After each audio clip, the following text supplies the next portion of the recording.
হরে কৃষ্ণ। আমার সকল দর্শকবৃন্দদের জানাই প্রণাম ও শুভেচ্ছা।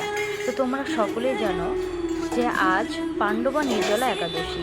তো এই ব্রতর সম্পর্কে চলো তোমাদেরকে কিছু বলি। জ্যৈষ্ঠ শুক্লপক্ষের এই নির্জলা একাদশী ব্রত সম্পর্কে ব্রহ্মবৈবর্ত পুরাণে শ্রী ভীমসেন ব্যাস সংবাদে বর্ণিত হয়েছে। মহারাজ যুধিষ্ঠির বললেন, হে জনার্দন, আমি অপরা একাদশীর সমস্ত মাহাত্ম্য শ্রবণ করলাম। এই নির্জলা একাদশী ব্রত পালন করলে সর্বপাপ মুক্ত হয়।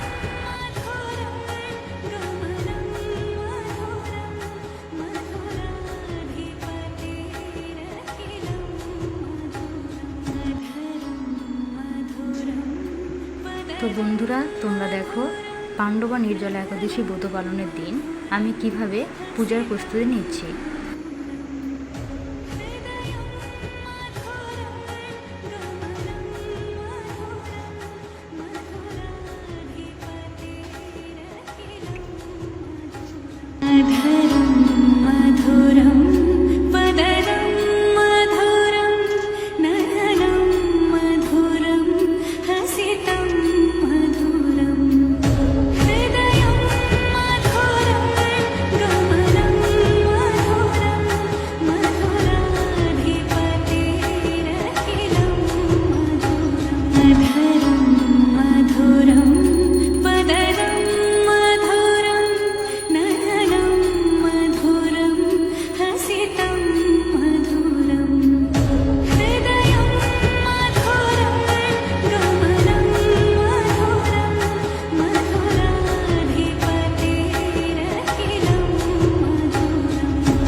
একাদশী ব্রত পালন করলে অবশ্যই আমাকে কমেন্ট